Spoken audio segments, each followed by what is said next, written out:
Et avant de démarrer cette revue de titres, on laisse le temps à Lune Diop de s'installer. On souhaite un joyeux anniversaire à Doudou Noé, notre monteur ici aujourd'hui. C'est son anniversaire, hein, Doudou. Happy birthday à toi. Et à tous les natifs de ce 2 juin. Alioune, bienvenue sur le plateau. Merci Sarah. Ça va bien? Tu as passé un bon week-end? Un bon week-end, oui. Allez, on découvre les titres de nos canards de ce matin. Voilà, avec le soleil pour démarrer le quotidien Le Soleil qui nous parle du Conseil des ministres délocalisé à Thiès, la relance du tissu industriel et la réhabilitation du chemin de fer attendu. D'ailleurs, Macky Sall, le président de la République, sera dans la capitale du rail ce mercredi, nous dit le quotidien Le Soleil.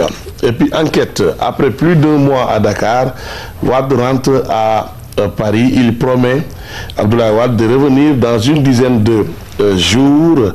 Il va se réunir avec sa garde rapprochée, nous dit le quotidien Enquête. Après Enquête, le journal Le Quotidien aborde le même sujet concernant Wade. Abdoulaye qui repart en France après 1 mois au Sénégal. Wade s'en va, titre le journal Le Quotidien. Il prend l'avion ce soir sans avoir vu Karim Wade, son fils, nous dit le quotidien. Walfadjri avec la séance de divination, les sombres prédictions des saltigués. Titre Walfadjri. Et puis lutte aussi, Malick Niang goûte aux saveurs de la défaite. Il a été mis KO par Ama Baldé, nous dit Walfadjri.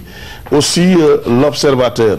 L'Observateur revient sur ces 2 sujets liés au Khoy édition 2014 avec les saltigués qui recommandent des sacrifices et des offrandes pour soigner le Sénégal. Et puis Ama Baldé ramène Malick Niang sur terre, titre l'Observateur.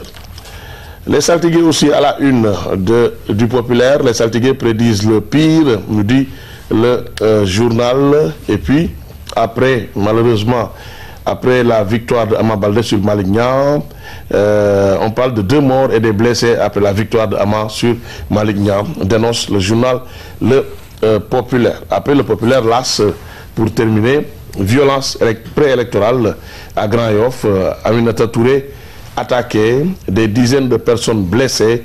Aminata Touré qui déclare c'est honteux de la part d'un homme puisque c'est Khalifa Sall qui est accusé. Si je n'avais pas retenu les jeunes, c'est de morts d'hommes que l'on aurait eu à parler, a déclaré Aminata Touré, Premier ministre. Et après l'avoir roué de coups, Ama Baldé freine Malick Niang, titre le quotidien LAS. Décidément, les quotidiens sportifs ne se sont pas levés tôt ce matin. Eh ben, c'est la semaine dernière malheureusement. aussi, hein, la semaine dernière aussi, on n'a pas eu beaucoup de quotidiens sportifs. Wow. Ils sont pour la plupart arrivés en retard. Alors on se demande ce qui se passe. Et moi, mon coup de gueule du jour, c'est la violence qui parfois accompagne la lutte. Hier, il y a eu vraiment beaucoup d'agressions au niveau du rond-point de Sacré-Cœur. Et même les saltigués, les gens qui ont participé à cette cérémonie ont été agressés au niveau du rond-point de Sacré-Cœur. Il va falloir faire quelque chose pour on parle de morts, le Populaire a parlé de 2 morts, Libération a parlé de 2 morts. On va y revenir tout à l'heure dans le développement. C'est regrettable. Oui, tout à fait.